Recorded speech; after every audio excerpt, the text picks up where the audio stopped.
I gotta fix it to get over there, but we're live. Oh, you didn't play the thing or the music? I did. Oh, hello everybody. Sorry, can everybody hear me? I can't see myself, so I didn't know it. Oh yeah, there we are. Ugh, that's like the worst view I've ever seen in my life. Yeah, it's this webcam. Our cameras aren't working. Where's the webcam? Right there. Oh God.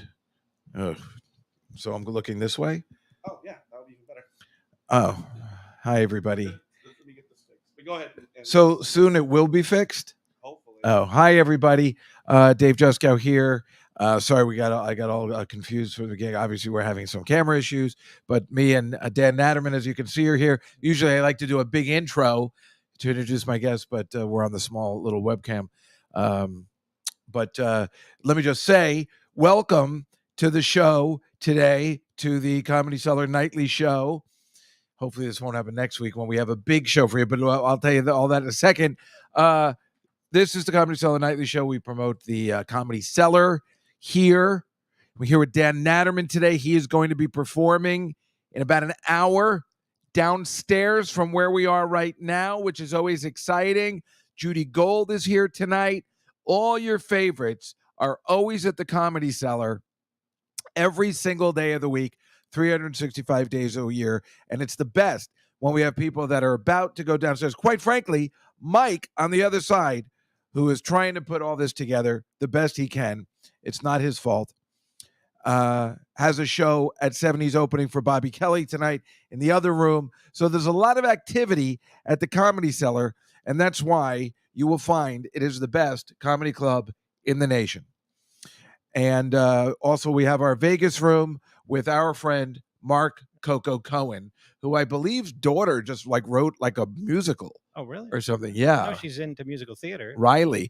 Yes, something about that I had just read, and I don't know what's going to happen. Anonymous said she saw Judy Gold on Mint Comedy on Saturday night. She was great. Everybody's saying, welcome, Dan. Barry's saying, Dan, a week late. Catalina says, Dan. They're all exclamation points. They're excited to see you. Well, thank you so much, everybody. And if you don't follow me on Instagram, I sure could use some more followers. Yeah, so might as well. Just all it takes is a click. Yes, please follow Dan on Instagram. I got lucky. I got a bunch of new followers yesterday because Sam Morrell and Mark Norman were talking about me on their podcast yesterday with Rachel and Colin Quinn. So yes, please feel free to also follow me on Instagram. Also, you should join Patreon this week because we have some good podcasting coming up and bonus shows and pictures and stuff that you get to see if you're on the Maggie level, which is a puppet level. There's the Calico level and the Maggie level, and they're all puppets. Cute, but it doesn't bring in the customers. But but shout out, you could sell shout outs or something. So what? Selling shout outs or something. Do people do that? I was doing that. Yeah. Nothing works with me. Okay. And I know you have the same issue. Well, we can't haven't seem tried to find any of that. I haven't tried any of that stuff, but well, that's the other thing I would say. Dan is the co-host of Live from the Table, which is in this room as well. And he kind of originated this format here at the Cellar that allowed me to be here once a week. And he does the podcast with Noam Dorman, the owner of the establishment, and Periel Ashtonberger. I don't know how to pronounce her name. And they always have very interesting guests. And that when does that come out? That's also on Sirius Radio, that's on right? Sirius, yeah. And it's also it comes out when it comes out. You go on YouTube and you click Live from the Table, and there's a bunch of episodes. Look, Marcy said, Juskow's the best $10 I spent all month. Thank you, Marcy. That's very kind of you. That's really nice. Aunt Judy said, I saw your mother today. She looked what that I didn't want to read that. Rhoda, I've been trying to call her for 2 weeks. We took my mother to Philadelphia last week. It was a nightmare. Just an absolute nightmare. But yeah, I guess all right, so we're gonna get this figured out. So we can't show any clips or anything, right? Not right this second. Not right this second. That's all right. I mean, just because I put hours of time into it, that's all right. What are you going to do?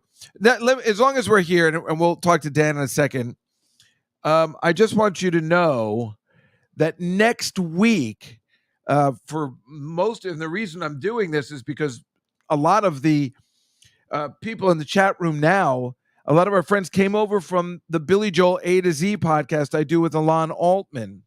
next week we'll be doing this podcast and a combined podcast with Billy Joel A to Z as our Z guest will be you in a Zoom or whatever this is in the chat room.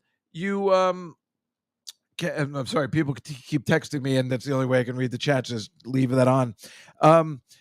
We will take your, if you, Mike, at some point we'll get this ready. He'll put up the address to send your emails to if you want to be on the show. Paul Lauren will be joining us by Zoom or whatever this is called and playing some songs. We're hoping to have Colin Smith here with his guitar, and we will kind of wrap up our podcast journey. I don't know why I'm yelling. Yeah. I guess it has something to do with that. Like I just realized I was being Sophia from last night. It's those girls, if you saw the Instagram picture today, this girl Sophia, who we had on the show before, she's so loud. I don't know whether she's just regular loud or drunken loud, because there's two different things. But she's like, before you got there, she's like, "Oh no, I'm making so much money," and I'm like, all right, you don't want to let everybody know. It's really funny, but anyway, so that's next week. You got that right, Anonymous. He is dreamy. Colin Smith, you're talking about. Oh yeah, he's a nice looking man. But so if you want to come in and be on the show, send us your email address. We'll pop you in, ask questions. Otherwise, stay in the chat, and that will be our kind of Z guest and wrap up for our last letter of Billy Joel. Should be fun. I guess we'll have more details and more of the plan as the week goes on. Alon will, of course, put it up on Instagram, and I'm just letting you know that's what we'll be doing next week at 6:00 right here on the Comedy Cellar Nightly Show combination. Billy Joel A to Z. Obviously, I want to talk. I don't know. It's when I see the picture of my profile, I must keep looking here because it's just awful. But I was worried about you. I hadn't seen you performing a bunch of. I get upset when you're not performing enough. Performing elsewhere, which I know. Good news, I know that's why. I think you should be performing elsewhere. Well, I was doing. I don't think you go out of town enough. Well, I think you're brilliant. Look, I would rather stay here, but there's no money in staying here. Right. I've done some. I opened for Howie Mandel a couple weeks ago. Oh God, that makes me so happy. I guess. Will you continue to do that? Because Olga's out. Olga's out. Okay. She fucked it up. Too dirty? Nope. She's an idiot. Okay. There's no other way to put it. Sorry. All right. Well, she fucked up her opening for Howie. That sucks, man. Well, I guess, it depends. Like if he's doing shows in LA, he'll just get somebody from LA, or if he's in that area. But he likes you. But if he's in this area, or if he's somewhere where we went to Iowa and Kentucky, so I guess there's no comics local that he knows. How did you get recommended? Like, how did that? I know Howie because. Oh, you know him. Well, America's Got Talent. He was one of the judges. Oh man, see, that's where I thought Olga got him, but it was not that reason. That makes me so happy because you were so brilliant on America's Got Talent. Howard loved you. Howie loved you. Obviously, Heidi is an anti-Semite, so that's going to be always an issue for a comic. That's why Tom Cotter went all the way to the end. He's the whitest guy. Well, maybe. But my goodness, Dan, you were so. I was just watching your clips because I had Photoshop this thing we'll go if Mike gets it going. So I was watching your act, and you were so funny. You were so good on that show. You should have gone so much further. I'm upset about it still to this day. So then I saw that what I didn't know is you, because I'm surprised you went on the Champions one. I know that was retro hindsight is 2020. So what happened on that? Well, Simon gave me that. Oh, Simon, and I was doing well. I mean, Simon gave you. He buzzed you in the middle of your act? Thankfully toward the end. But that's so rude to do to a comic. I know. And had he done it at the beginning, it really would have been awful.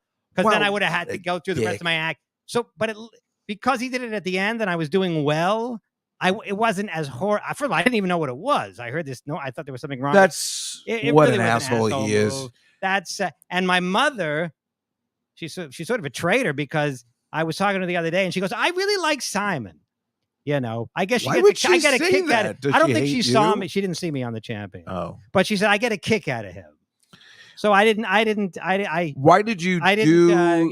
what, I didn't did they protest, but did they call you and ask you to be on the show? yeah, they called me and asked Oh. me. I figured more TV exposure can't hurt. I know, I agree, but you're really taking. Besides, I didn't even And I think didn't that somebody would buzz. Although they buzzed Tom Carter. They did? Yes. In the champions Yeah, round? Simon did.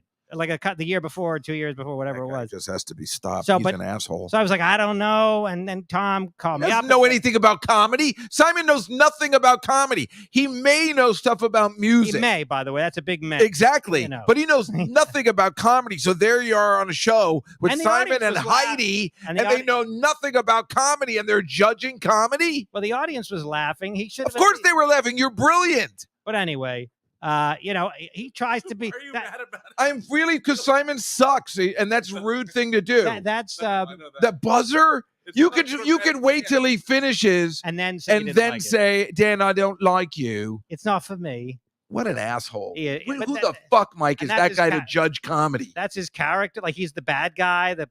But you're fucking with people like it's anyway. Quite frankly, you shouldn't even buzz a singer. The only thing you should I buzz wanted to just is go. a crazy act. I That's wanted the only thing that should be buzzed.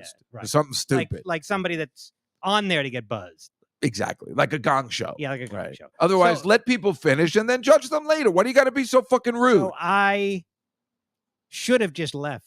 What are they gonna do? Sue me? I should have just gone home and not because they make you come back the next day. What? You For know, what? for the judge, the vote off, the vote who gets voted through, or maybe it was but later. you got in the thing. buzzed. I know, but I finished my set. Theoretically, I could have still gotten voted through. Oh. So they invite you either the next day or later that whatever it is. You have to stand on the stage, and they go, okay, and they announce who's going through. So I had to stand there, That's awful. and I should have just gone home and said, I'm not coming. So you can edit me out. You can do what you want to do. I don't give a shit. I should have. I didn't. You've done that before on other I've shows. never done that before. What are you talking about? That's my favorite thing about you in the whole world. Yeah, but I never just left. On Last Yeah, Comic but I didn't Standing. just leave.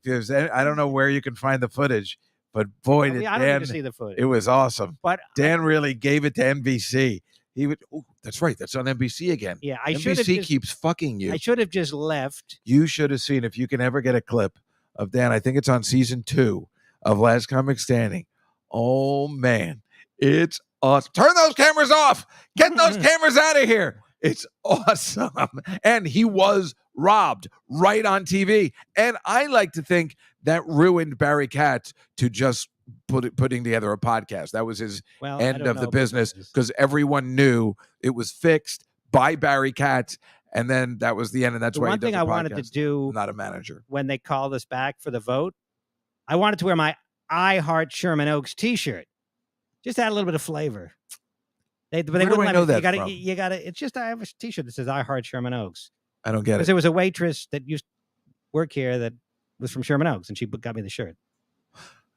I just thought it'd be funny to wear an I Heart Sherman Oaks. Why is that funny to anyone but you and the waitress that maybe you could have I just sex think with it's if like you a were wearing it? ridiculous shirt, and like everybody else. Would you have sex with her everybody- by wearing that shirt? No, but everybody else was like wearing their same outfit from the show. Oh, I thought it'd be kind of like a goofy, funny thing, but they didn't let me do it. Anyway, no, they all wouldn't right, let you. moving That's on. the problem. moving on. I don't want to move on. I want to talk about because also on Last Comic Standing. But that was 20 years ago. I know, but it was great because Drew Carey like whispers you like, this is so fucked up. I'm going to get to the bottom of this. Like he loved you.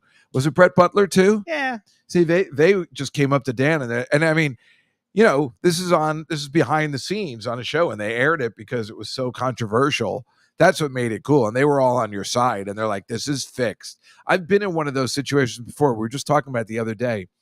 I was with my friend Rachel Lenahan and we were talking about, I was in when I was a kid before I met you or like in the 80s, I was at this place called Sweetwater's. It was on 8th Avenue somewhere. And it was mostly a black club, I guess. And they had a comedy contest. And that's why I was telling the kid, this girl, Rachel, about Ernie Douglas and how when I used to From My do. Three Sons. Yeah. And this is even before I met you. Yeah. And when I would do this imitation of Ernie Douglas from My Three Sons, so I've talked about multiple times on the podcast, it would just destroy. There's just no other word to say it. And nobody knows why. And it just was one of those things, like the I didn't do it kid with The Simpsons, and to this day, Jon Stewart always says, like, you still doing the Ernie Douglas? And I'm like, shut up. He said it's a dick People thing. back in the 80s, everybody knew who that was. I know, and it was a weird imitation, but people loved it. Like nobody could follow it, right? So it's so stupid. But so I was at this place, Sweetwater's, and I just did really well that night. I don't even remember being on top of my game. I did Michael Jackson, I did all this stuff, but the audience really went for it. And they had a contest, and they had 3 top prizes, and they had to make a 4th for me, or they felt the crowd would have rebelled. Oh, okay. Because obviously it was fixed. And I wasn't expecting. I'm not saying I should have won. I didn't know what was happening, but the guy who won was really upset with himself. He's like, "You should have won," and he knew. Everybody knew it was fixed at the end. It was like when Travolta and Donna Exactly Pescow right. They're not going to let the Puerto Ricans Puerto win. Rican. Right. Well, this was the opposite. They're not going to let the white guy win. They were all really nice there, but yeah, it was a fake. It was the first Bringer show without them saying it was a Bringer show, because they want, my friends and family. I was like, "Oh, you got to come." So before they had Bringer show, this was it. And did Travolta give the trophy or something? He gave the prize money and the trophy to them, to the Puerto Ricans. Yeah, he's like, "Come on." He had integrity. So we were good. We deserved that trophy. They were good, but I wouldn't say the Puerto Ricans were better. It's a different style. But it's definitely biased. They're not going to win. But the Puerto Ricans, when they go there, they know they're not going to win. So, and Travolta was amazing, even though it wasn't the usual dance. It's still incredible to watch. And the worst part is, it's like you have these women that just suck, like Ginger Rogers, who you can say is good, but nobody. Fred Astaire is amazing, right? So he carries her. We don't know if she's good on her own. That girl with John Travolta, she stinks. Olivia Newton-John. Was it Pascal that they won, but then no, it was Karen Lynn Gorney. Yeah. Okay. But Liz is saying I don't want to move on from the story. Yeah, so I was just saying, nobody, Olivia Newton-John couldn't dance at all, but she was so gorgeous, nobody cared.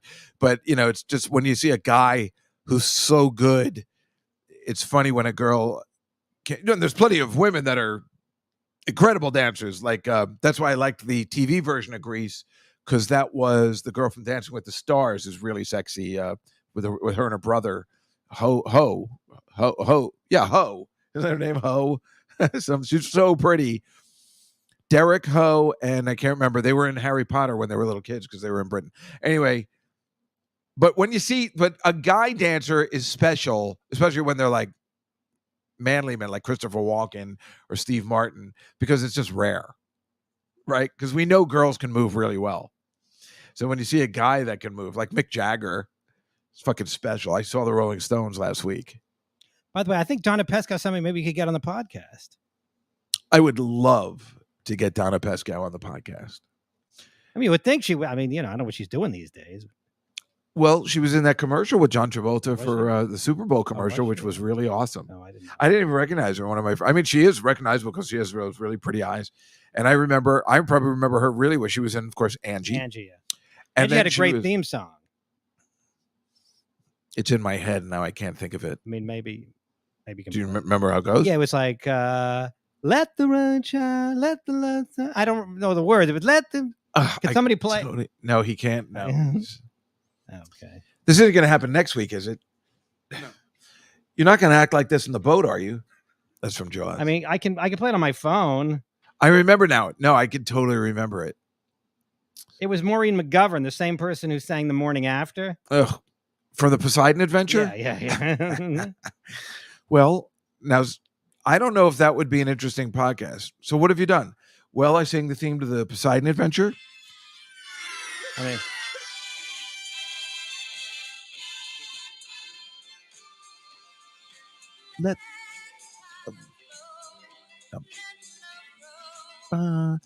Robert Hayes.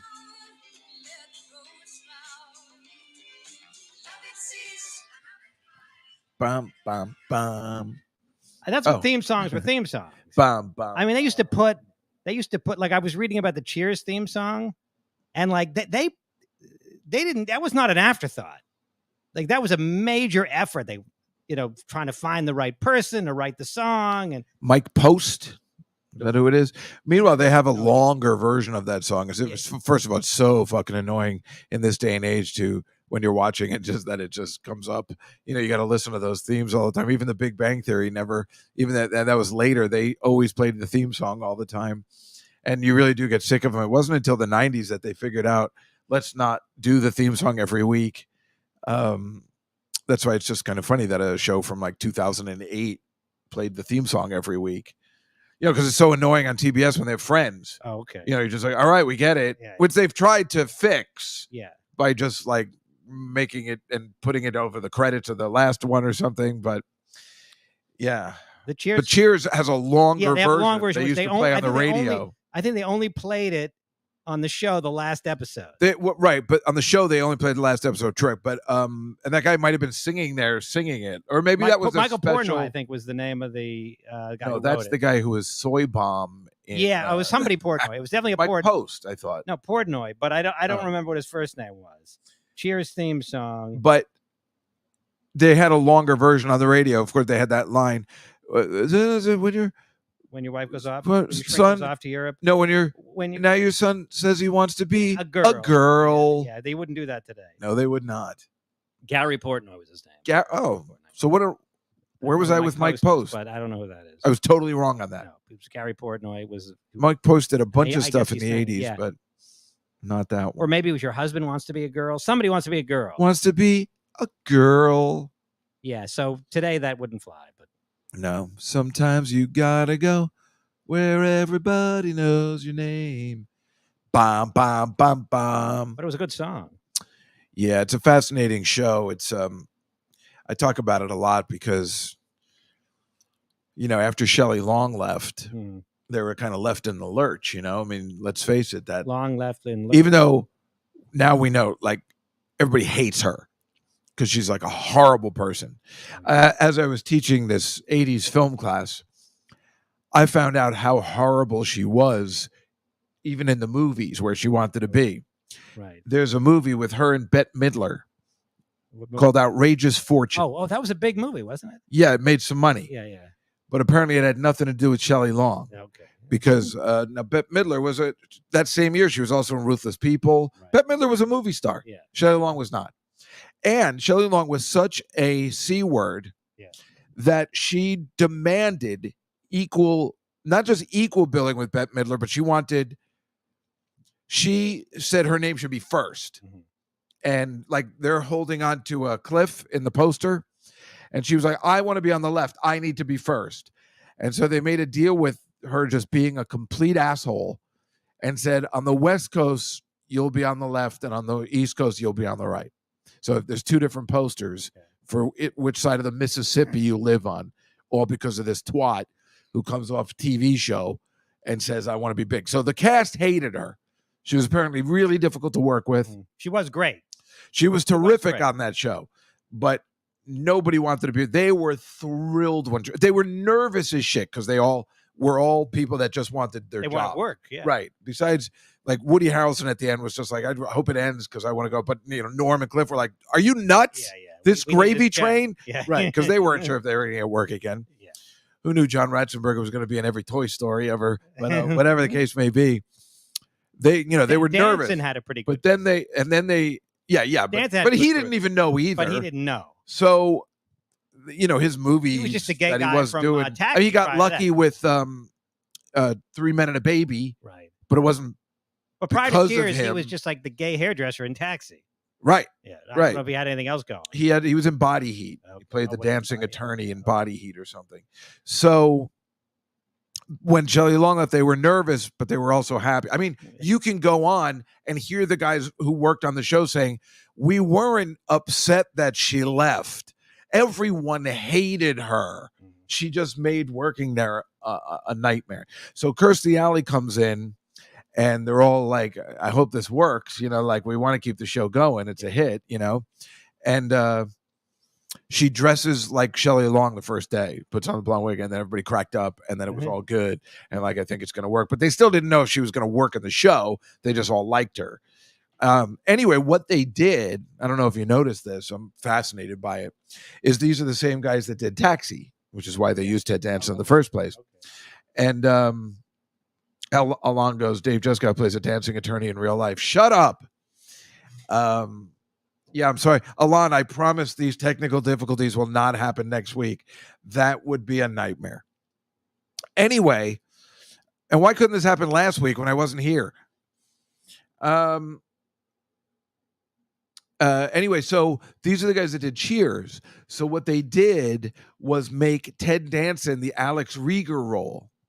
You know, if you notice in the next the 6 to Post 10 Shelley Long, the post Shelley Long years, everybody's going like, Sam, I got to meet my mother-in-law tonight. Can you come with me? Mm-hmm. Remember they used to do that to Alex all the time in Taxi? Okay. He was like always coming along. Okay. So that's how they made the show and kept it going longer than Shelley Long was there, another 6 years, because they just kind of changed they still made Sam the ladies' man, but they kind of made it a joke because he was getting older and everything. But every time he was doing it, it was like an in joke. Mm-hmm. You know, like it was great. There's one where that French guy comes in and he's trying to steal Woody's girlfriend, and he works at the bar and they're having a contest. He's like, I bet you I can get more phone numbers than you.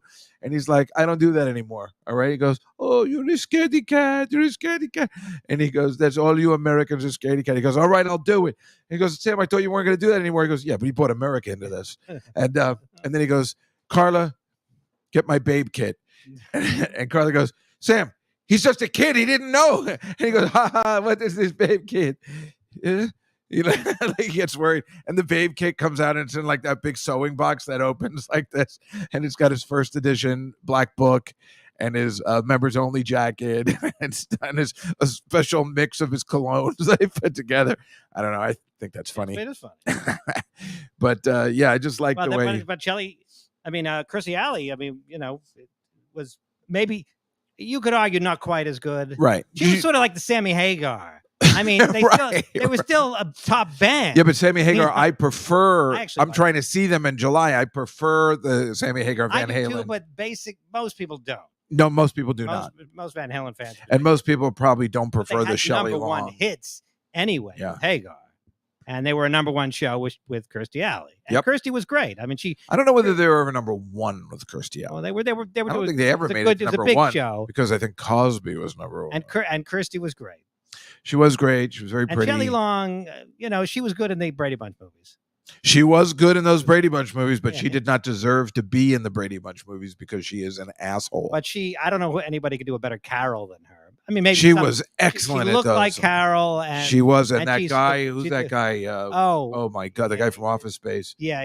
Holy Mike. shit, he's good. He's so good. And Jan Brady was good. Was Jan Brady? Was that Judd Apatow's wife? No. Who played Jan Brady? No, that was Melanie. Marcia was Judd Apatow's wife, wasn't she? No, that's Ben Stiller's wife. Ben Stiller's wife. Yes, Okay, but they're divorced. But I think they're back together again. Okay. Christine Taylor. Christine Taylor.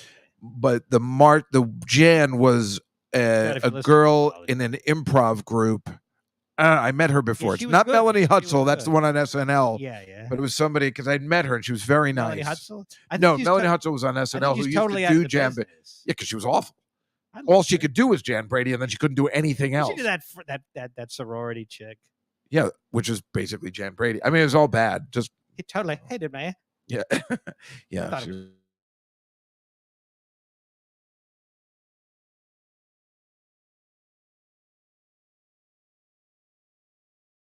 I don't know that anybody expected otherwise, but Right. you weren't expecting, Fred and Ginger. No. No, I guess not.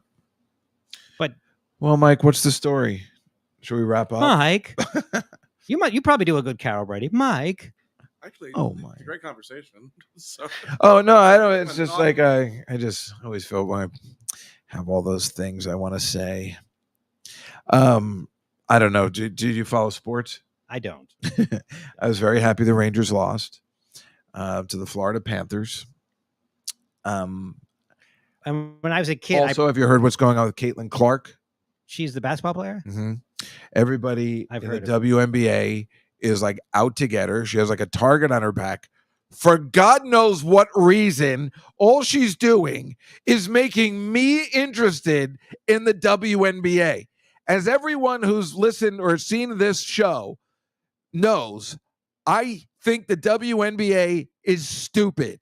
I don't think they deserve as much money as the regular NBA. Well, and they don't get as much money as the regular NBA. I know it, but they're like, we should. And I'm like, no, you shouldn't. No one cares. If people cared, it's different. Like this girls soccer should get more money than the guys because people are more interested in girls soccer. I'm just saying the product isn't there. No one cares. Now people care because of this Caitlin Clark. I am interested. I may watch a WNBA game. And all the players in the whole league, including her own team, she's getting killed out there. People are banging on her and stuff, and she's not getting fouled. Like the whole league is against her. They're so angry. The black girls are angry that a white girl's getting all the attention, and then the rest of the staff just like, we've been here longer. It's so fucked up that they're not getting the message that all this is good for the WNBA. It's not like she's a dick or anything. She's not trying to say she's better than anybody else. She just had a couple of good college years, and she's just a draft pick. But it's like when LeBron came out of high school and went to Cleveland. Do you think people were upset? Do you think the people in Cleveland were really upset, or the rest of the league? They're like, this is good for the league. Wait, why is she attracting so much attention? She's just so great? Yes. Okay. In college. Yeah, okay. She was the best ever in college ever. She scored the most points. Okay. So she didn't get to win it all, but there I am sitting there watching the girls' Final Four tournament. You know, there's guys like me who couldn't care less, can't even believe they have a Final Four for the women. You know, it just doesn't interest me in the least. This has nothing to do with girls or feminism, just don't care. And there I am watching it because of this girl. And I want to see her win it because she seems cool and I'm interested. And all they're doing is bashing her. She got so slammed the other day by this girl, Kennedy Carter from Chicago. And her teammate and one of the basketball guys is not, I don't think it might be Charles Barkley, is saying, why aren't her teammates coming to her rescue? Like nobody's helping her and she's getting killed out there. And even the refs aren't calling the right calls. It's really fucked up. Anyway. Okay, well, I don't know much about that. All right, then let's go over the only sports that I think that the women's sport is more viewed than the men's are figure skating and gymnastics. Oh, well, that's only 4 times a year. Yeah. And that's a fact. Once every 4 right. Years, yeah. Figure skating for sure. And gymnastics. Do men even compete in gymnastics? No one's interested. So yeah, that is for sure. And women's soccer, or some. I mean, for the Olympics. I mean, like I'm saying, men's soccer is huge all over the world, not here in America. They try. I think if they really put, I don't know. It's weird. Like I don't know why women's soccer isn't more popular here. It should be because it gets really popular in the Olympics, and nobody cares about men's soccer here. You know, there's a couple of bozos, I guess, but they have teams. Do you know what the New York team is? Cosmo? Or well, in 1976 with Pele, yes. I went to a couple of their games. That's sort of when I stopped paying attention. Because in school, I used to pretend to like baseball because everybody liked baseball. I would buy playing cards and me too. But I didn't really care. I tried to watch the game. I didn't care either. Asleep. I was never so bored in my life. I was not a sports guy until I understood gambling. And then I saw Reggie Jackson on the Love Boat, and that was fun. I've talked about that multiple times. That's one of my favorite episodes of all time. Do you know the end line on that one? No. So the end line, first of all, it's anybody that's listened to my podcast, Juskow, said he knows how much I worship this episode. And Reggie Jackson comes on the boat. And this is in 1977, maybe 78. So he's just won 2 World Series with the Yankees, let alone he's already Mr. October. He's the coolest guy ever. And he's going to be on the Love Boat. So you and I are watching because Reggie Jackson. I mean, maybe we watch every week anyway. Right. But we're excited to see Reggie Jackson. It was 1971. Right. He's Isaac's cousin. Oh, is that it? I think it's his cousin or friend. I think it's Isaac's cousin. And he's like, he's playing Reggie Jackson. I always thought he was playing somebody else, but I've seen it recently. And he's playing Reggie Jackson. I wasn't positive. I think they have all the episodes there on YouTube. Well, now they just air them like on MTV and stuff. They're on Paramount Plus. Okay. So he's playing Reggie. He goes, "Hey, Isaac, I just want to relax on this trip. I don't want anybody to know who I am." And so people just are ignoring him, and he's not getting any, he's Reggie Jackson. He likes being in the limelight. So he's getting pissed. And by the end of the episode, he's carrying a big sign saying, "I am Reggie Jackson," because nobody believed him, because Isaac was like, "I don't know what you're talking about." So he was carrying a big sign. And then at the end, Captain Stooming goes, "Wow, I can't believe he didn't see the sign." Yeah, okay. He goes, "I can't believe O.J. Simpson was on my ship."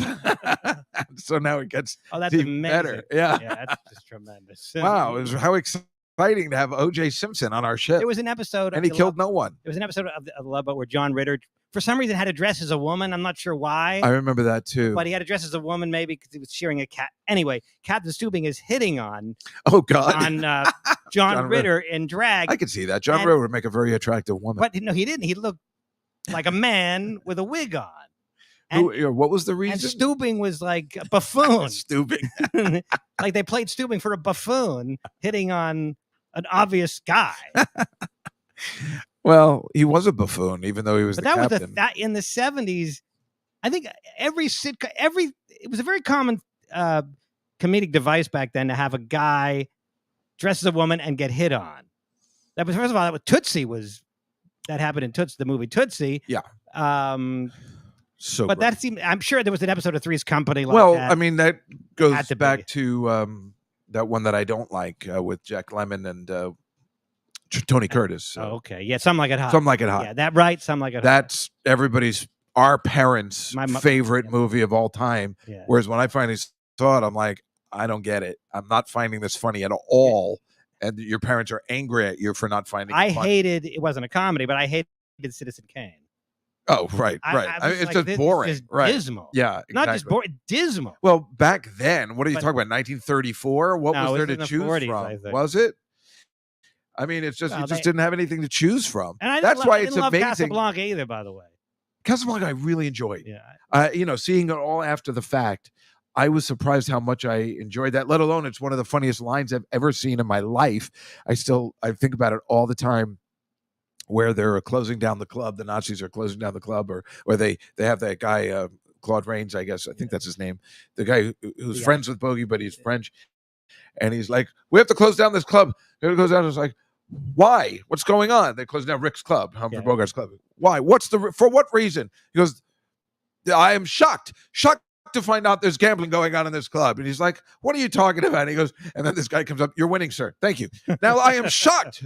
I mean, that's. When I saw that, I'm like, that's the funniest thing I've ever seen. And they made this in the 40s. They had comedy like this in the 40s.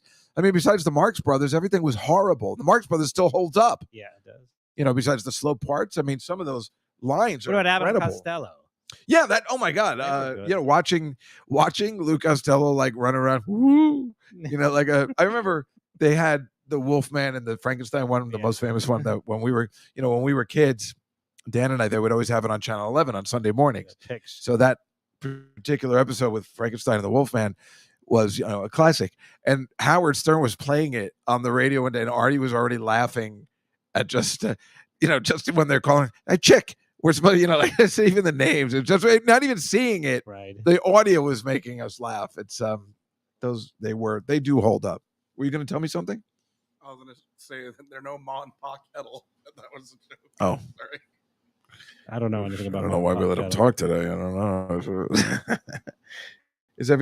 What's happening? I'm trying to. Oh, you're still trying to figure it out. It looked like you were finished. That's why. No, I wish. Well, I'll tell you, Ange, that Who's on First routine was never in an actual movie. I mean, that was where was that from? Well, it was from, I think, their vaudeville act, and then they put it on tape for I think their TV show or something else. That's the weird part. It's like, it exists, but not in the formula that it originated, which is what makes it even better. That maybe it might have been on an album, which is even more amazing.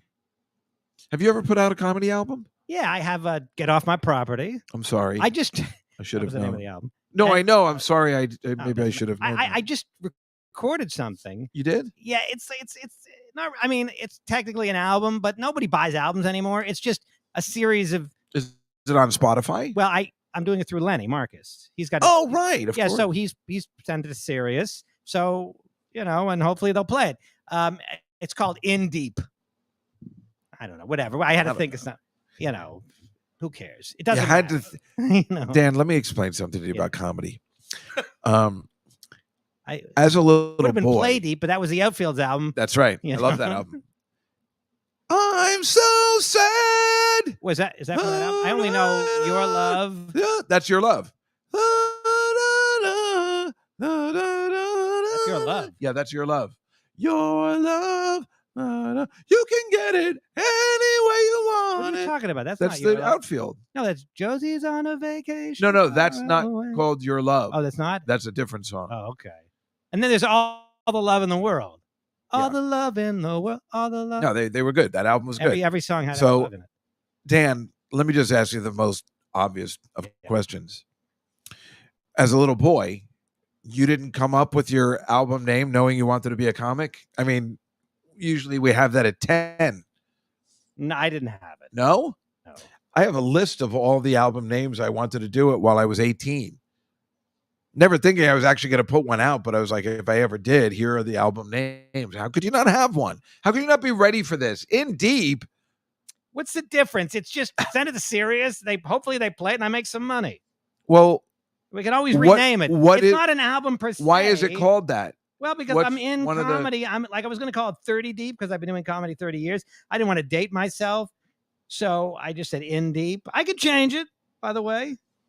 I can change it. It's just, it's not an album. It doesn't exist in a physical album form. Yeah, but what fun is that? Why don't you make an album? Doesn't that mean a CD and... Well, no. I mean, why don't you just make one that's on Spotify? You know what some people do? Format? They just tape 20 minutes and they send it to Sirius. It's not even. Yeah, I know. But I mean, it's so, why? Why don't you put out a CD then or something? Just so you have a physical. You deserve one. You are amazing. But that's you're such a good comic. I don't know that people care about those anymore. I mean, but you should make yourself a vinyl album somehow so you can have that'd be cool to have as a it would be cool. But you need to name, and then put it on Spotify as the album, and you have the album cover. Or do you have a cover, like a picture that says Dan Natterman? Get Off My Property as a cover. It does. It's just me in an undershirt with a raking leaves. That's funny. Yeah, I like Get Off My Property. That's a good one. In Deep. Ooh. All the love in the world. You have to go, don't you? Did you see? Did I talk about this with you? The SNL sketch with where they were singing that song, I Don't Want to Lose Your Love. No. It's an SNL sketch where they're all dressed in like 80s clothes, and this guy goes to this girl's house and says, "Is Josie there?" And then she's Joe Casey's on a vacation far away. I don't know. Okay. Well, and they go through the song like that's really funny. Whatever. Anyway. Well, who is the host? I don't know who though. You don't know? No, I don't know. I just saw it I didn't even see it on YouTube. I don't think they can. I think there's probably some issue with the song and the copyright. Maybe the only copyright was only good for the show, but they couldn't use it because it's not on YouTube. It's just somebody posted it like from their TV screen. Oh. So that's like the only way I saw it. That's weird. But it's a really funny sketch. I mean, it's funny. Music rights issues, they can't repost. Usually. Is that what you're reading? How can there be? They do it all the time. How can there be music rights issues for SNL? I mean, but they don't ever post the musical guests. Like that's true. I see what you're saying. Yeah. It's like it's good for the performance, and they don't sign away the rights. But you can get them all on Peacock, though, at least. So we can get the episodes with the musical guests. Right. But they don't. The musical guests you can't get on on YouTube. You can't see it. So it's why they can't put the Stevie Nicks Fajita Roundup. The what? Out. What's that? When Lucy Lawless was on, she had a sketch with Stevie Nicks Fajita Roundup. Which roundup? Stevie Nicks Fajita Roundup. Oh Fajita Roundup. It was Stevie Nicks. It was like a Mexican restaurant. Yeah. Why is that? She would sing the special, so they can't have it because it's. She would sing in this landslide, but with the words were changed to reflect Mexican food. Yeah. Here you go again. You say you love burritos. Yeah. but they had to get the rights to you can't just. Can you do that? Can you sing a song with the same melody but different words? Is that fair use, or I don't know why I'm asking. Technically, it's supposed to be fair use, but they're all crooks, so they say they're not. Everybody's making fun of me looking into the camera. What do you want me to do? I'm trying to go back and forth. It's a beautiful song. It's kind of A shame you must muck it up with. They say burritos. when I look into the camera, it looks like To Catch a Predator. I don't know what is happening. But who was sick? Was that Lucy Lawless singing? Yeah, I mean, it was a sketch. It was, and she was singing and she was singing with Stevie Nicks' voice. Yeah. That's one. Stevie Nicks is interesting because she wrote all these great songs, but she's not that great an instrumentalist. I don't think she plays, I think, a little guitar. I don't even know whether she plays anything. Which is rare that somebody that is not a good instrumentalist is a good songwriter. That usually doesn't happen. That's true. Although Michael Jackson didn't. Michael Jackson's the most famous example. He didn't play anything, and he would just hum. He would just hum it. And I don't know that he's considered a great songwriter. I don't know why. I mean, that's the way I write songs. Man in the Mirror was a great song, but he didn't write that. Right. Well, but that's like the only one he didn't write. He wrote everything. He wrote else. Billie Jean. There were a couple of this guy, Rod Temperton. I think he wrote Gotta Be Starting Something. I don't think he wrote. I thought he did Human write that Nature. one. I don't think he wrote. He might have. No, I think he did. He did not write Human Nature. Write Human Nature. I think he did write Gotta Be Starting Something. Yeah. And he would just do it into a tape recorder. That's the way I write songs. I know it sounds stupid, but it's funny because I didn't think anybody else was doing it that way, so I don't really play an instrument you have some catchy. I know. I write some songs. Easily Fooled. Natterman's Down, but I would hum them into a tape recorder, and then a more seasoned person would write the down, and then we put it together. Songwriting is such a mystery to me because like jokes, I could explain every joke I have. I could explain how I came up with it, and it's logical.